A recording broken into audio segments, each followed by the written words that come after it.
All right, We this binged is 4 movies. Why did we do that? basically this is season 1, episode 5, Endure and Survive. Robert, are you Yeah, ready yeah. to endure and Did you, survive? okay.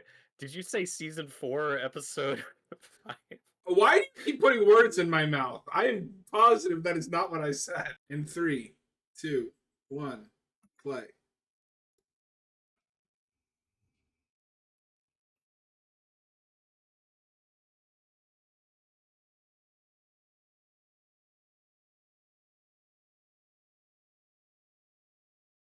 You bastard.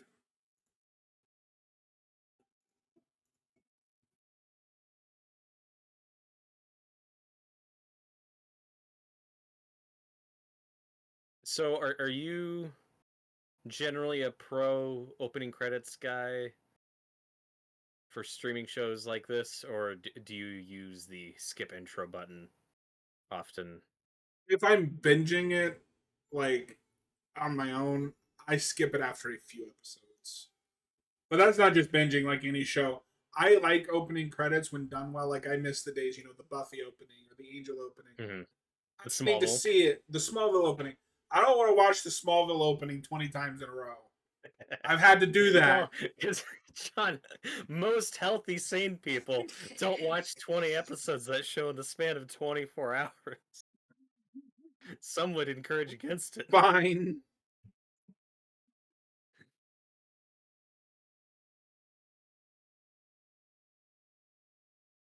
And like I said, this show, again, which makes it feel more like the second game than the first one, it is how non-linear it is. Like, because now we're flashing back and seeing a bit more of Fedra's defeat and people celebrating. And there's some dark imagery here, dude. Like it's brief, but the way they're torturing these Fedra guys, you're like, oh my god.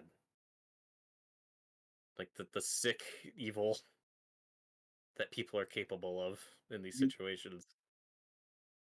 Robert, do you think that the lesson is humanity was the monster all along? Oh my god. I'm starting to understand Romero, where he's like, yeah, I think I respect the zombies more than the people. By movie 3, he's more invested in the zombies. Yeah. Yeah. Yeah. Kansas City belongs to the people.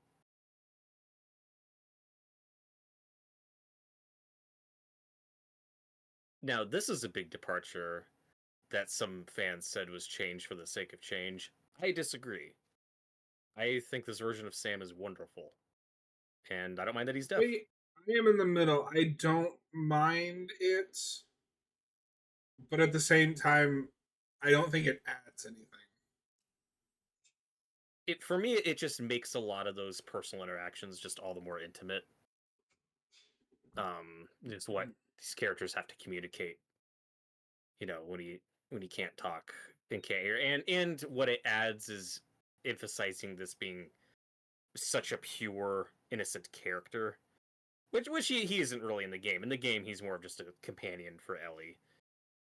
He's a little friend for her, but this show's take is he becomes more like a little brother that she gets to protect, where she gets to play out that like mentor role a little bit. I like both dynamics. Again, this is another case where I don't really prefer one over the other. Like I like both.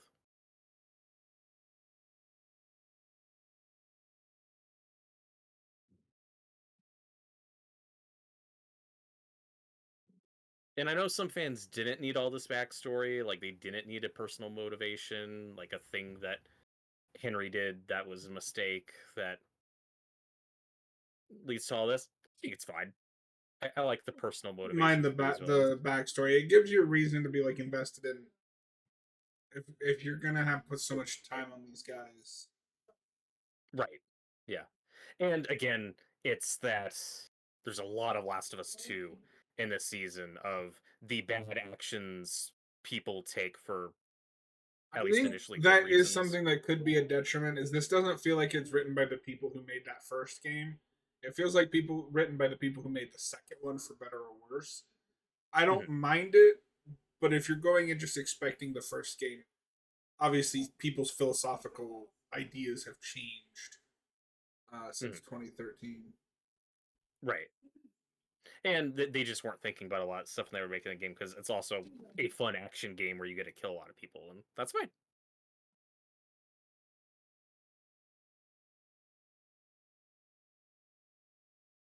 Also, to the show's credit, as informed as it is by stuff that'll come later, they didn't make the mistake of throwing in any extra setup. We don't get an Abby episode, we don't get a big cliffhanger. That if you just want the first game, you still mostly get that here. There Yeah. isn't too much season 2 tease. Like we end the same place that game ends. Like which is smart.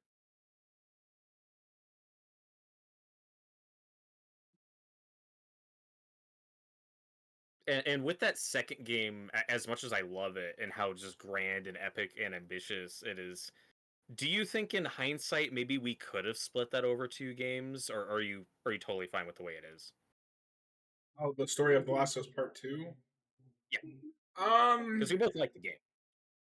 we talked about it. I think it should have just been one game, but it either needs to be reordered because I do think having to start over halfway through creates a massive pacing problem, or Mhm. the Abbey section should have been like DLC or something.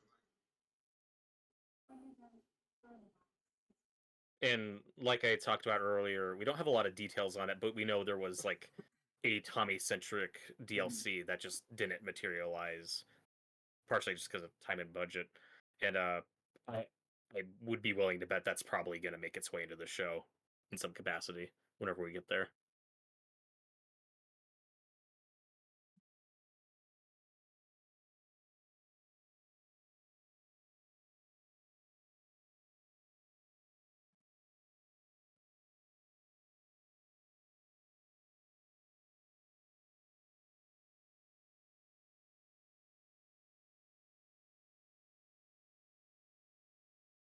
But the actors here who play Henry and Sam, I think, are really good, and that kid playing Sam is just freaking adorable, which makes the end of this episode just that much more tragic.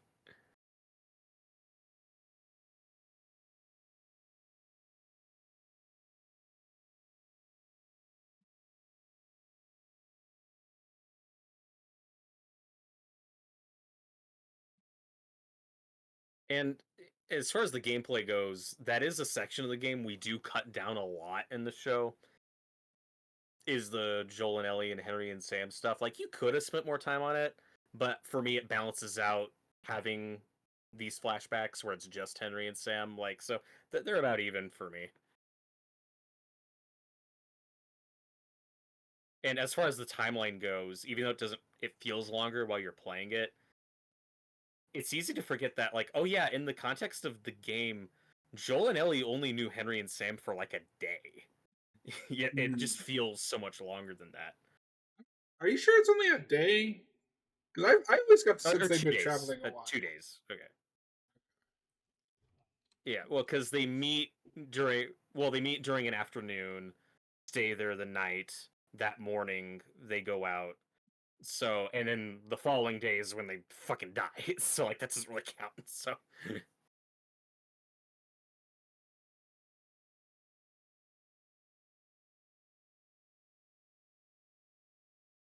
but I do like this time we spend on these characters. And to your point earlier about them softening a lot of these characters, we definitely get that with Sam and Henry. Uh, that some people didn't like because Henry in this show isn't really as much of a hardened badass as is in the game. Like he's never in this show he's never killed anybody. He hasn't done a lot of fighting. He just did a bad thing for his brother. And now is paying for it and is kind of desperate. By the end of this episode, we reach the same destination, so like it doesn't bother me. I get preferring one take over the other, but even though details of the story are changed, they both reach the same tragic resolution. And again, I think these actors are just wonderful. No, they're very good.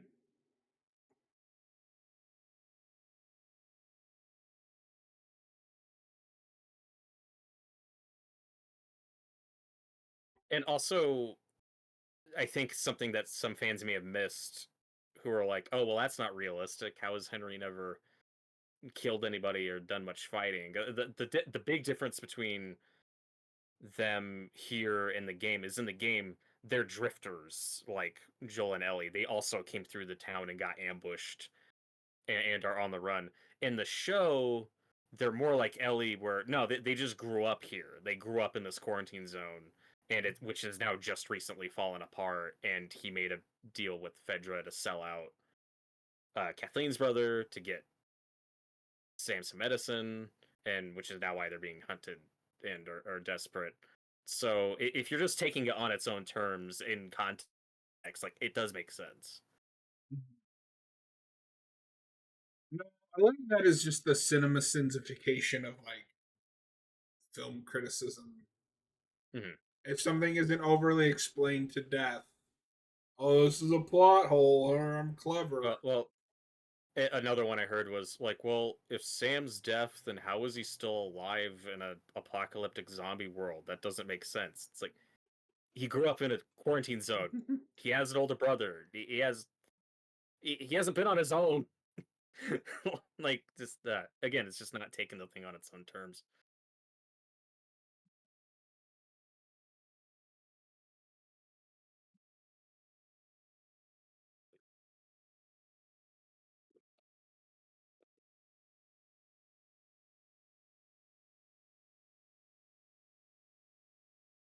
Also, props to them for casting an actual deaf actor in this role. It's props. Nice to see. They cast an actor to play a character.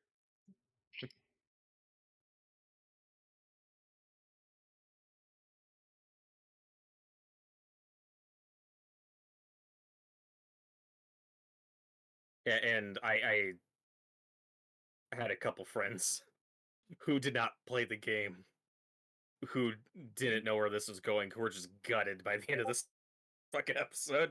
And I was like, yeah, that's how I felt. I loved Noah's reaction when he got there in the game. Yeah, that was just like, holy shit. They got fucking heavy.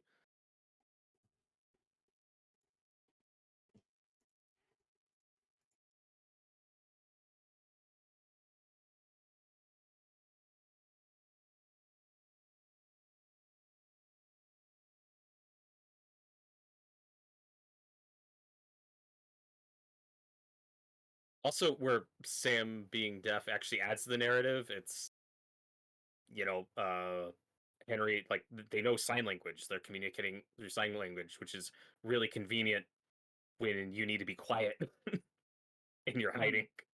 You know, they're not just talking. Deaf people could survive an apocalypse. They just need somebody with them. Right. Yeah. That was also a change that Walking Dead that I like. Now this comes way later. This is a later group that comes in the comic, but there's a character. I want to say it's Connie in the comic that they cast a deaf actor in the show, and I was like, oh, cool. It just changed up the dynamic a little. Because one thing that I will say, at least later seasons of Walking Dead, and I know you haven't seen most of that stuff, that I will give that show credit for over the comic, is one thing Robert Kirkman likes to do in the comic a lot, is he'll introduce a bunch of new characters, doesn't know what to do with them, so he kills a bunch and then just shoves the others in the background. And Sounds about it's right. like the show does a better job at giving some of those characters something to do and keeping focus on them. Like I don't know, like Father Gabriel, like the priest character, gets like this big introduction as like a new main player, and then he's nothing to do with him in the comic for a while, and he just fucking dies because he's like, ah, whatever. That, the guy that plays him in the show is another Teen Wolf alum. Oh, cool. I like him a lot in this show. He's really good in Teen Wolf. Uh, Yeah. he's Well, not. that's a character. That's a character who becomes pretty reinvented in the show. I know you haven't seen that later stuff, but he becomes kind of a badass. Like he becomes one of the best characters Well, that show near does the that a end. lot He's really because like great. Carol is nothing in the comics. Right. I love TV Carol. And the big this is why I say that there's always give and take with Walking Dead. Some things that the comic does better, some things that the show does better. Like Morgan in the comic is fine. The guy Rick meets at the start. TV Morgan's way more interesting, and they do a lot more with. And that actor's amazing, Lenny James.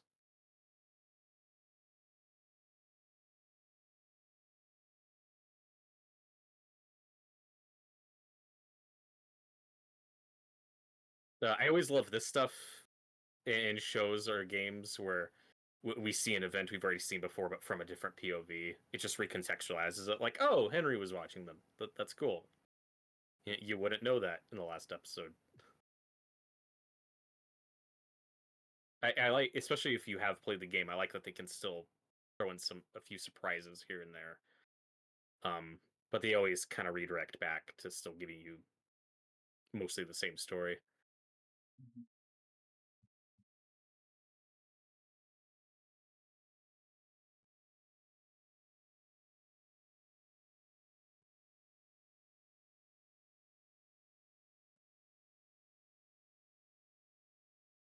Why does this building not have any power? Can somebody turn on a light? No. Can't see anything.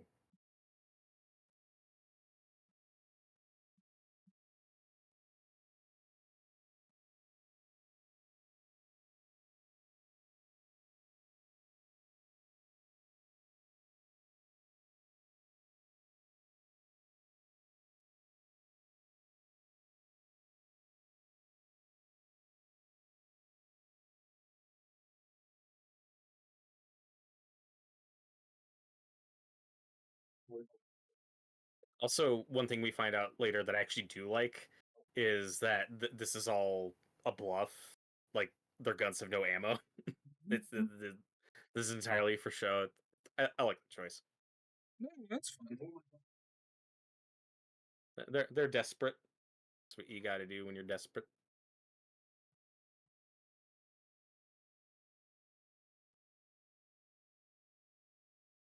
That's a great Ellie line.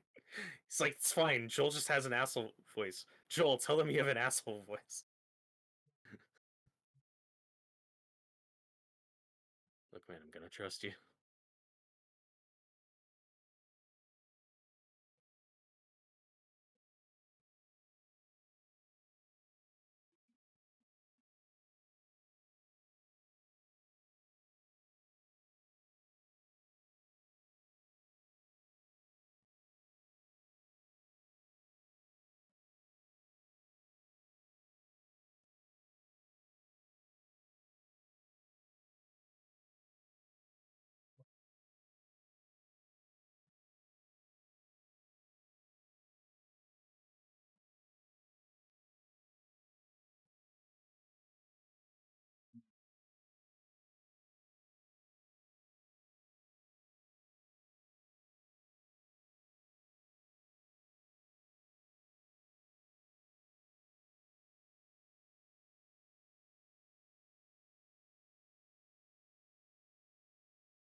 Like I said, it's just these quiet moments that the show really nails. Characters just sitting around taking a breath.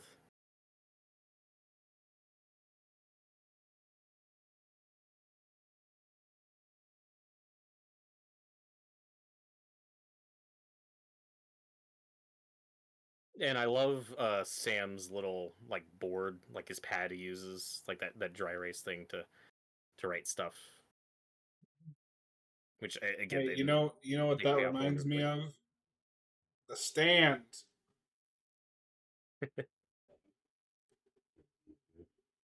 Why isn't there a scene when Joel says, "Oh, you're deaf? What are you, dumb?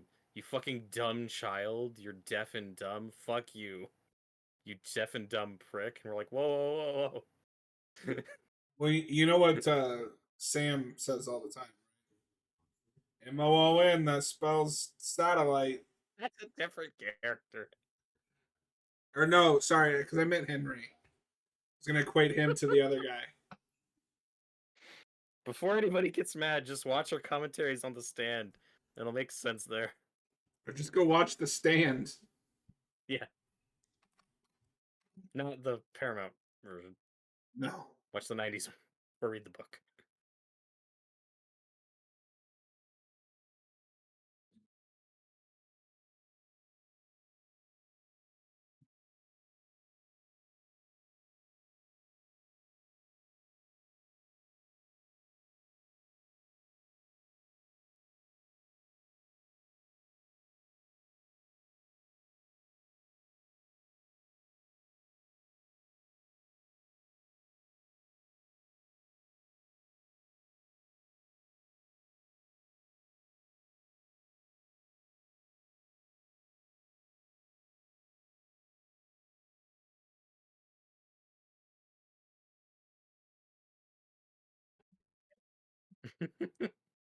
That's a good bit that I don't think is in the game. Ellie's showing him the pun book, and he's It laughing his is. ass off. It might. I remember the bit. They're like throwing grapes at each other, and they're trying to catch them, and they There's start that, the laughing. darts. The dart Maybe she scene. I mean, doesn't show the book. I don't remember. There's lots of little interactions they have, Yeah. but when they're laughing, it's when they're like throwing food at each other. And you're laughing. You're the most wanted man in Kansas City, and you're laughing. Fuck you.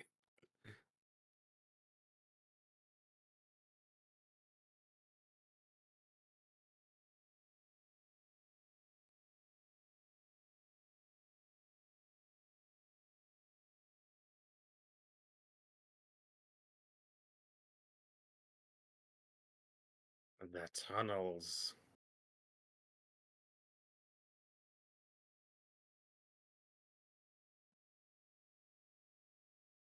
And again, this is, I think, pretty economical the way we adapt the game and combine some stuff where we cut the bridge entirely. We just, in this, because in the game, they needed to get to the bridge and sneak past the rebels to get out of the city. Here, it's the tunnels, and the tunnels are where we're going to get some of that Ishmael Easter egg stuff from the sewers. And I do miss the sewers. That is one of my favorite set pieces in the game.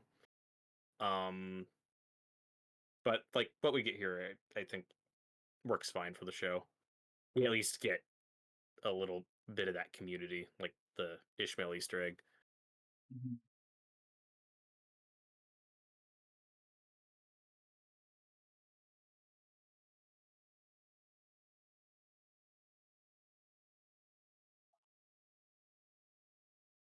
Because this is one of the major storylines of the game that, like, yeah, I think you could have spent a couple episodes on, but I still think this makes for a terrific episode.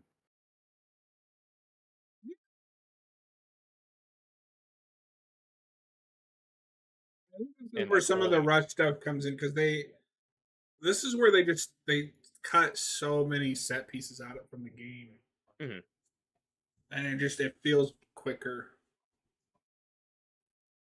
It does, but as far as the meat of the story goes, that stuff's still paced really well.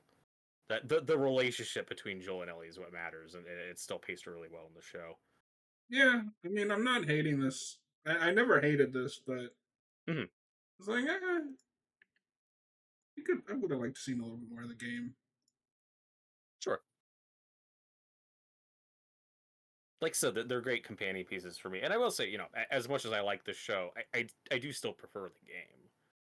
Um, the show, I think this is a wonderful season television. I think it's a great season television. The game is my favorite video game of all time. That was never going to be topped for me. I adore it. It's perfect. What a basic bitch take. Sorry that I love a game with fun gameplay and a compelling story. How dare you?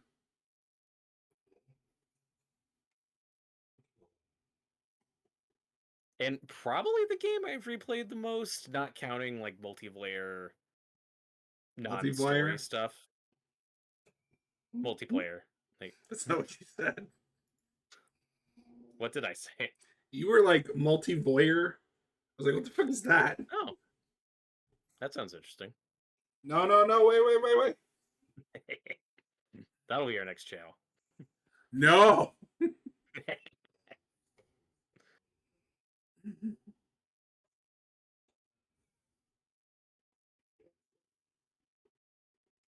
John, when you're lost in the darkness, look for If the you tell me light. to look for the light, I'm gonna break your jaw.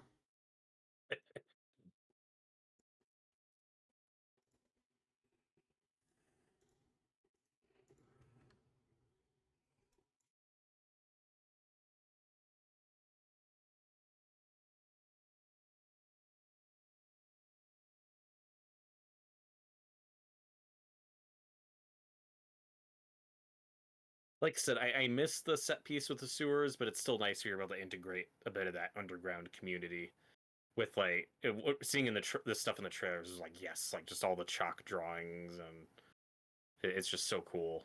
Like these sets look awesome. Something I wish I got to see in person. Yeah. We get it. You love the show, Robert. I think it's really good. The closest I'll ever get to seeing that stuff in person, if you want to see what my shirt is from, my Last of Us shirt. Oh, I got nice. that. I got that at Universal Studios during one of their Halloween Horror Nights. This was a couple years ago now, I think, where they did where they had a Last of Us maze where you could just walk through this maze and all these people dressed as clickers would jump at you and it looked awesome. They had all these sound effects and shit. Mm. The best part of that maze, because throughout it, you see bloaters and clickers and shit, and they have people run around dressed as Joel and Ellie, but they got Troy Baker and Ashley Johnson to record audio for it, so you're hearing their voices as you're going through the maze, as you're walking through it. And there's a bit where the guy playing Joel, they do the generator scene from the game where he's pulling the thing, and then it makes the loud noise, and you start hearing like thousands of infected coming after you. You're like, oh my god, like it's That's so really awesome. cool. Yeah. It's funny too because they kept the line at the end, but they had to censor it because of course they did. Where Ellie says like, "Oh, thanks for putting the warning on the other side, assholes," or something, and they had to cut the swear word because of course they did. I was another point at the screen moment. They kept the comic books, the Savage Starlight. She teaches Sam how to endure and survive, and she fails miserably. What you're saying is she sucks at being a teacher. Yeah.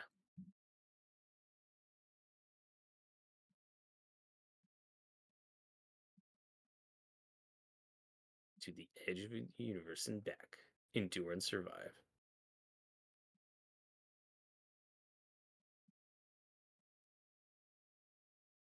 This scene's great. Endure and survive. Fuck yeah, man. Like their chemistry together is just so good.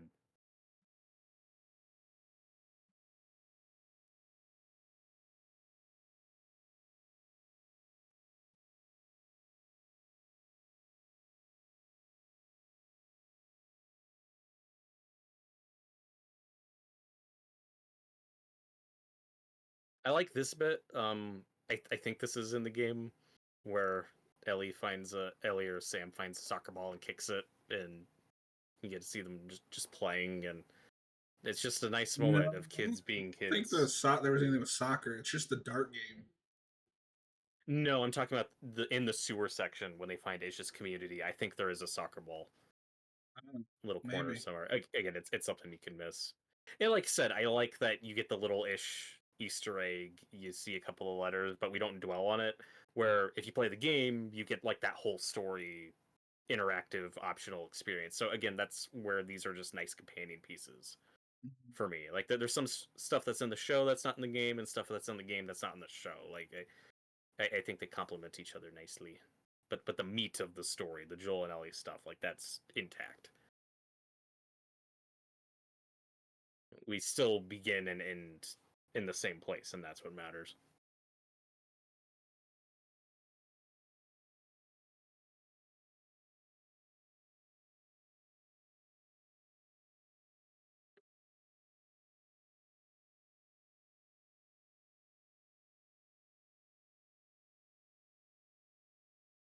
Remember Judas? Is this guy like Judas? Who?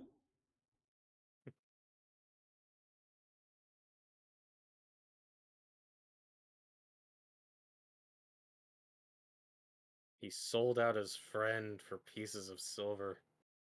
What a jackass.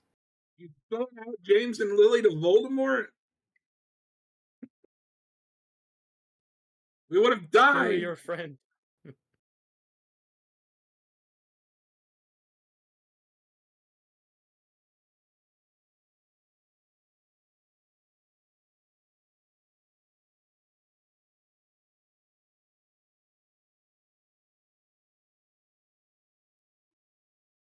Robert, I did my waiting for season 2. 12 years of it. And Azkaban.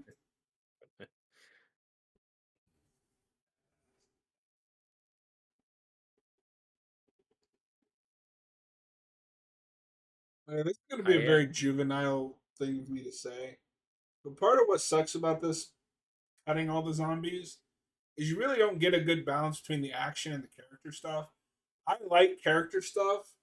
This gets a little boring when it's just two people in a room for like feels like an hour. Like you need a little variety. Keep it switched up. There you go. I mean, I think I get what you're saying, but the end of this episode more than makes up for that for me. Like I said, I wouldn't have minded one or two more encounters with infected. This is a very talky episode for sure, but fuck, the payoff's great.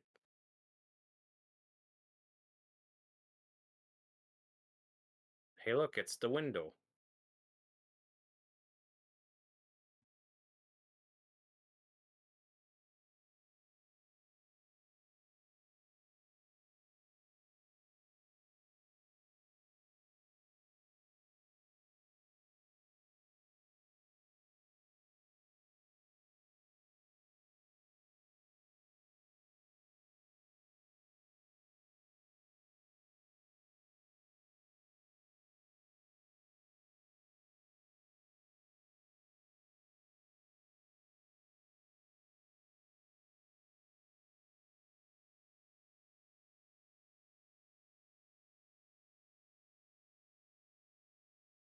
And here we learn about her very creepy, weird, intimate relationship with her brother.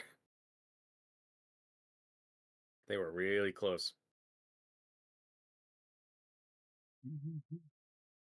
No, no, no. Wait. Don't start quoting Mary Shelley's Frankenstein. Brother and sister no more. Who thought that was a good idea? Ugh. That's the part where if that's in Darabout's script, I need him to explain it to me. What are you going Plain. for? Why'd you do that? Go watch our Mary Shelley's Frankenstein commentary for context. No, they're not literally brother and sister, they're adopted. It's still weird. That relationship, and I don't like it. They done flashed it, except Flash just kind of forgets about it. Yeah, it does.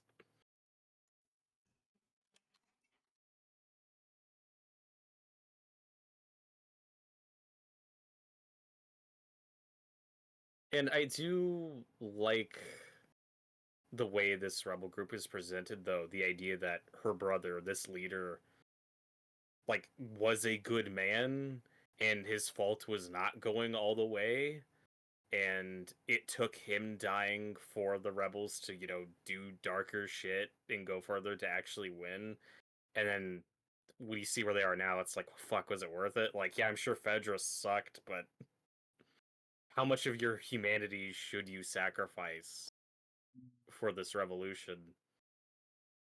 And like I said earlier, it's another story about how yeah, sometimes the rebels who overthrow their or who overthrow their oppressors are just as bad, if not worse. It's just a cycle of violence that keeps going.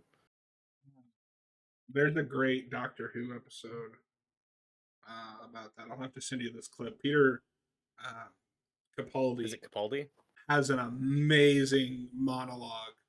Not a joke, like an amazing one. Did Mike Flanagan write it? He could have.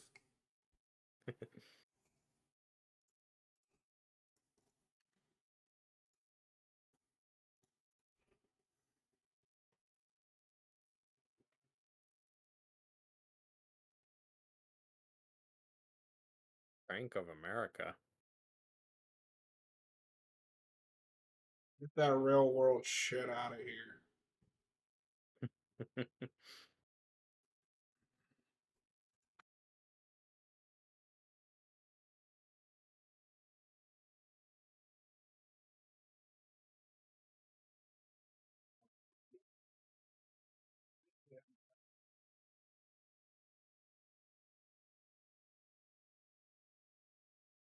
And again, there's so many little bits here that are great, like Joel complaining and Ellie just like laughing because now she finds it funny. Again, that bond continuing to grow between the two of them.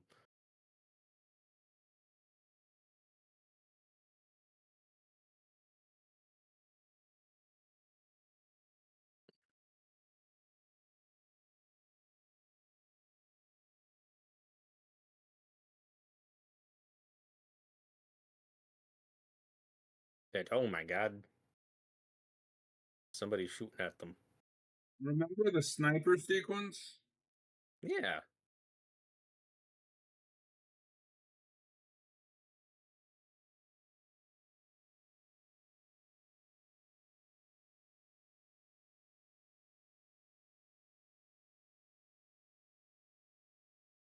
And this is another sequence that takes a bit from the game and then does a little twist on it, where some people didn't like this because it's not as like intense and as action oriented as the game version is. But what they're doing, I think, totally works. Where Joel says, like, okay, this guy can't hit shit. Like, I'm gonna be fine. Just stay here. I'll go get him. And then what we find out is this is all just a distraction. Like the sniper is just holding them up so that Kathleen and the others can get here.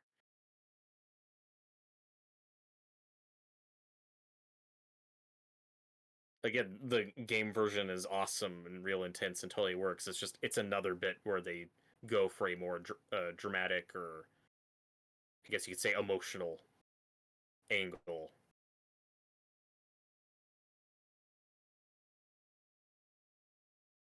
Because yeah, it's not as difficult of an obstacle for them to overcome, but it's what happens next that's going to be important.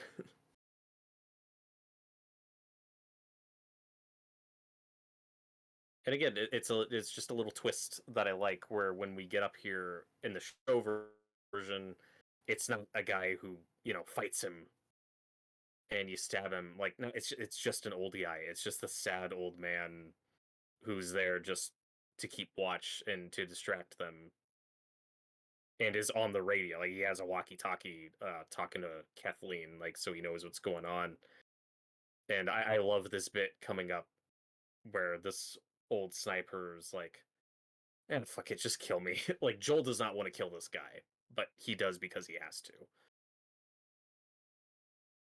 So that's why this softer take on Joel still works for me. Is yeah, he is more emotional, he is more fragile than the game version is, but he still goes to those darker, violent places when he has to, like this scene.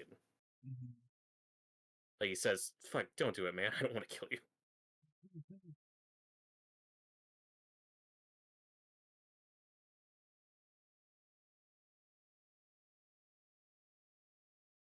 And then he takes the gun, like in the game. I remember the game.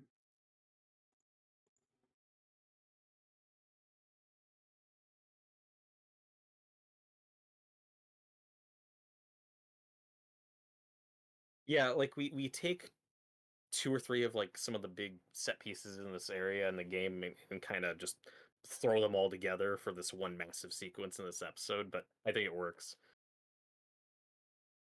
And Joel yelling and shooting like fuck, get out of there.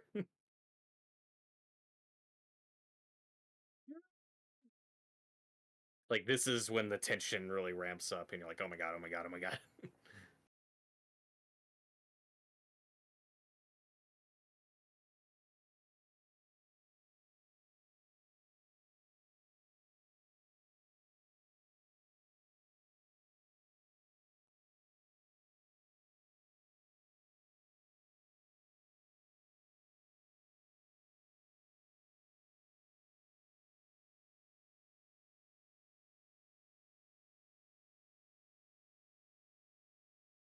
Like I said, you still get some badass moments for Joel here and there, like shooting that driver and like I that. mean, you do, This stuff is but awesome. like they're also so spread out that it can get a little Hmm. dry. No, that's fair. Like I said, it is a very talky show. Like I get that. Oh my god, now everything's exploding.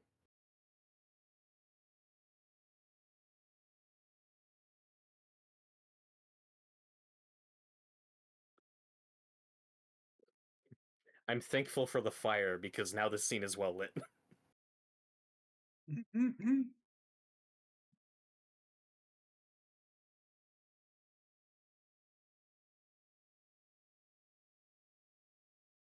And I think this is the set where Troy Baker got to visit it. Because he's not in this episode, obviously. He was just able to visit, and I remember him talking about looking around, like, "Oh my god, this is so surreal! Like, I'm in it. Like, it's so cool." And the show does a really good job making you hate Kathleen in the scene, where it's like, "Fuck you! Vengeance has consumed her, John."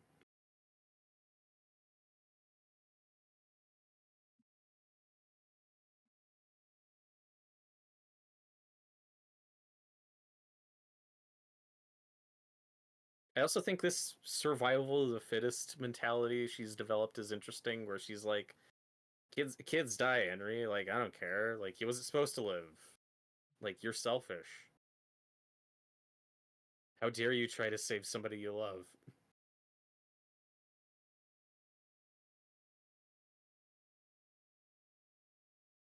And what makes it all the more heartbreaking is when you get to the end episode, like, she's kind of proven right a little.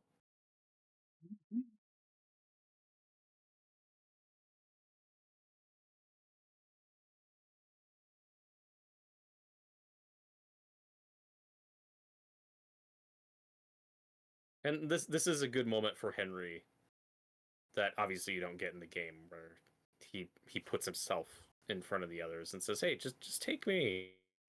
You want your revenge? Fine. Let my brother go, you asshole."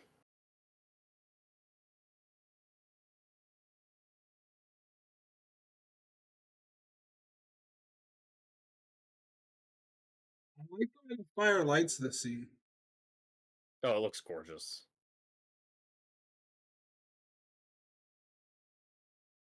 And then the truck sinking into the ground slowly, where you're like, "Oh fuck." Like, this is our last big episode with like a horde of infected where you get a lot of them, but you know what? It's pretty awesome. It is a cool moment. Get in the truck. Robert, hang on. This is going to be bad.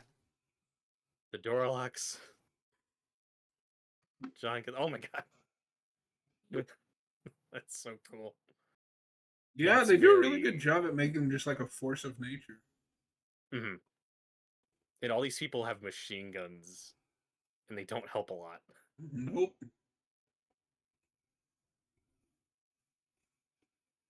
And they're really well integrated. There's a lot of stunt performers here mixed with CGI ones, and it all looks great. Yeah.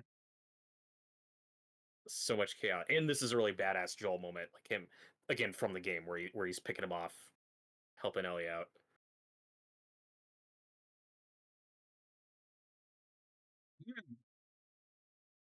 Well, that helps because this is a scene from the game, just recontextualized. Mhm.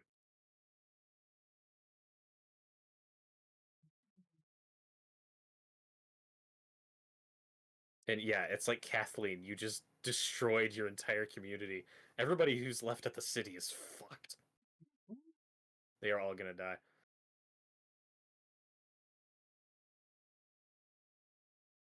This is a Cinema Cinzy moment. I know some people didn't like when the little clicker kid jumps in the car to attack Ellie, where they're like, "Why would a I clicker jump love in the the car?" bloater entrance. The bloater looks amazing. Like, Yeah, oh you only fuck, how get do you one. stop that? That's oh dear God, it's getting bigger. Yeah, that's Oh, so cool. stop shooting it and run. And I love that Perry gets one of. Watch how he dies. It's one of the Joel kills in the game when you fuck up and get killed by a bloater. It's so good.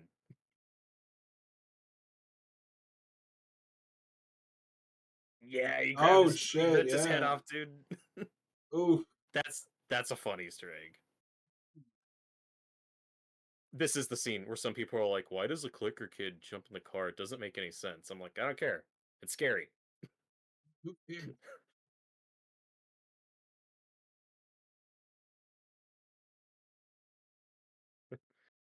Creepy girls scare me. And that's all like a real 10-year-old child. This little clicker kid, that's she's like a ballet artist or contortionist or something, like all that twisting and shit, like she's doing for real. It's awesome.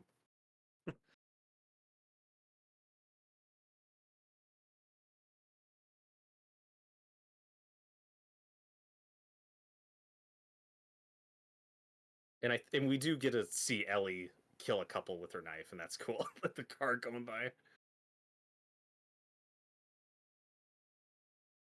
Yeah, get him, Ellie. See, she shivved one in the neck. We got one. That's better. 10 out of 10. That's the perfect adaptation. I don't know what I was talking about. Yeah. We don't see anybody get their face smashed in with a brick. That's unfortunate. Oh, yeah, I That should gotta be take additional. back the 10 out of 10. It's like a zero. And this is a very crowd pleasing like the way Kaplan gets killed. Oh yeah. So good. Yeah, that's neat. I kind of wish it'd been the bloater, but that's fine. It's fine. She got her face bitten off by a clicker child. Look, the bloater's still back there. Just fucking shit up. So good.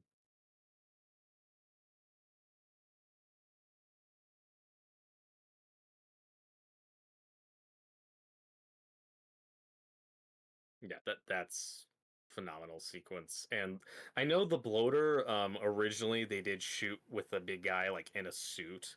They did try to do it practically, and it looked awesome. If you find photos of it, that on set bloater they had, it looked amazing. The problem was just the movement, the like it was awkward, and he could not move fast in that outfit, so they ended up going with CG in post. But that's a case where the CGI works, where I get it. Looks better. Yeah, most of the clickers are like real people in makeup, so you get a good balance. Endure and survive.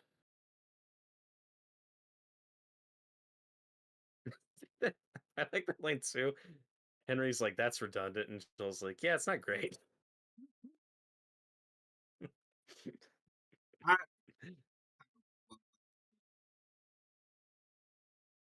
not redundant. Enduring is different than surviving. Like,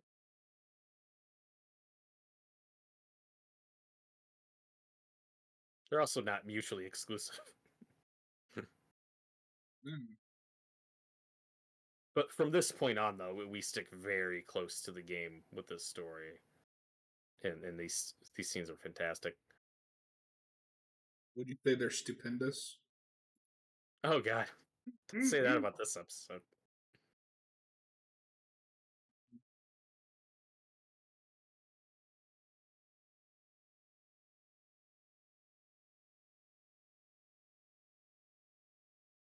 No, you don't say that. Yeah, like this whole exchange back and forth is right out of the game, and again, they just act it wonderfully.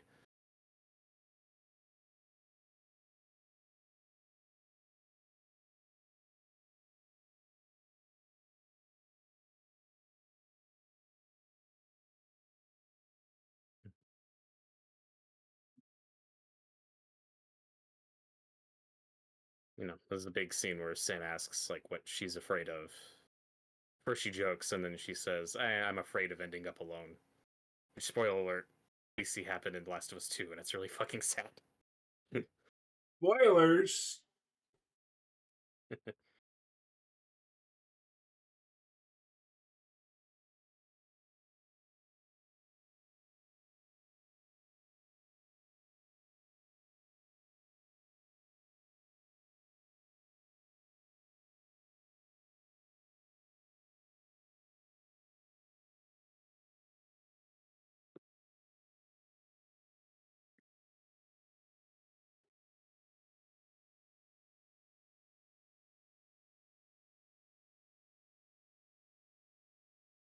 Now, the big addition we get in this scene is Sam actually telling her that he's bitten and infected, and that's an addition I think is great.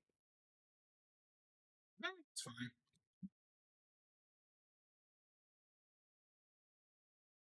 It's something that I think adds to her arc and isn't superfluous because Ellie It's fucks not. up It's bad just in this I end. can't call something great if it's not an improvement. It's just different.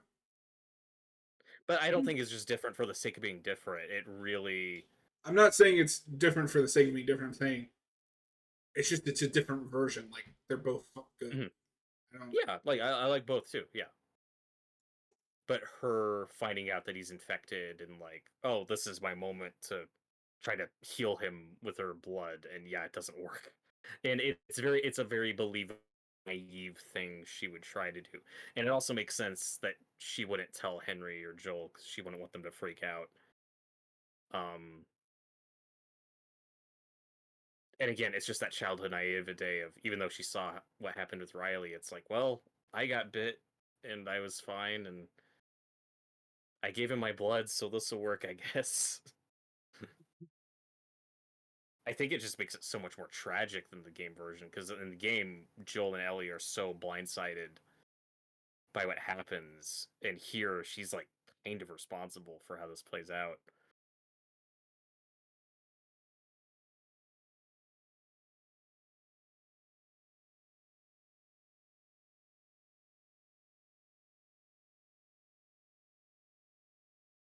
Like the nice thing about this scene is giving him that false hope that maybe he will be okay, that maybe this will work. And again, it twists the knife so much more.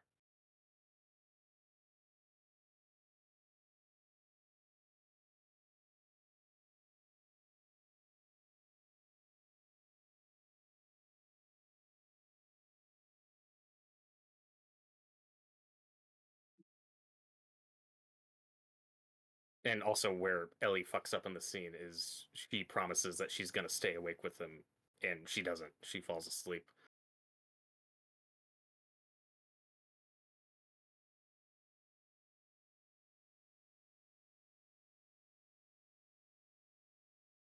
And I also like this little board that he writes on as kind of a replacement for the robot in the game that he takes, and Henry says put it back, but then Ellie takes it in secret and gives it to Sam as a gift.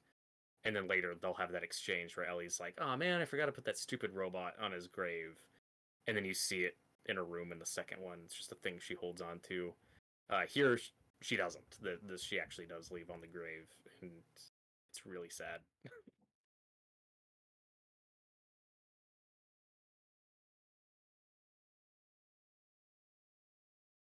And see, Sam's fine. He's just soaking up the sun. He's just chilling. And also, remember, Sam's deaf, so infected Sam doesn't hear her until she approaches him. And oh my god,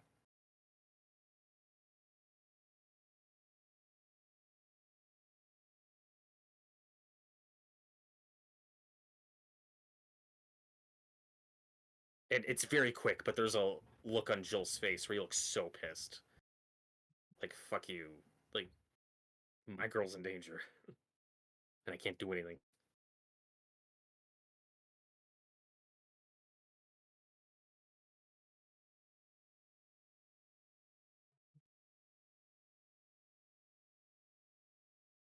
The acting in this scene is just fantastic.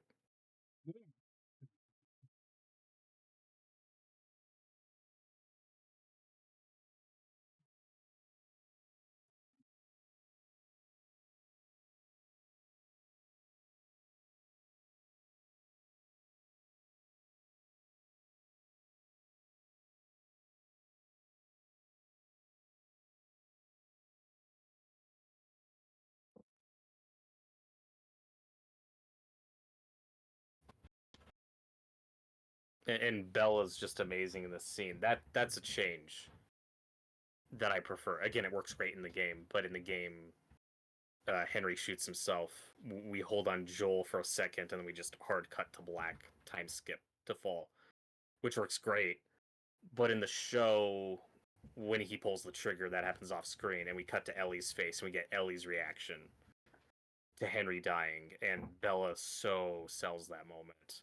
Like, just that gasp she makes is so visceral and raw, and like the tears coming out of her eyes, like it just looks so genuine. That's one of my favorite bits in the show is just like that reaction shot from Ellie, where she's just so devastated, and then leaving the little notepad on the grave just says I'm sorry. Like, ugh, it's so sad, but it's also so good.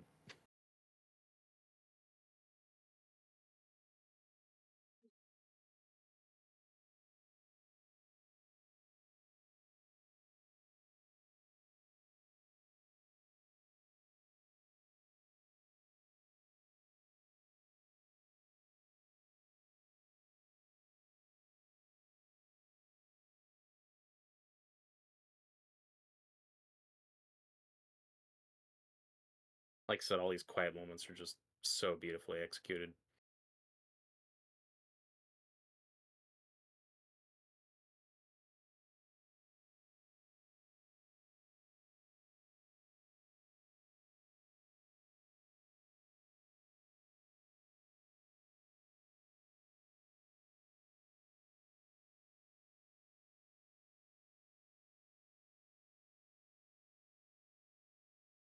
Though that scene would be better if when Joel was picking up his shit, if there was also a flamethrower and a bow and arrow and a rocket launcher and a shotgun.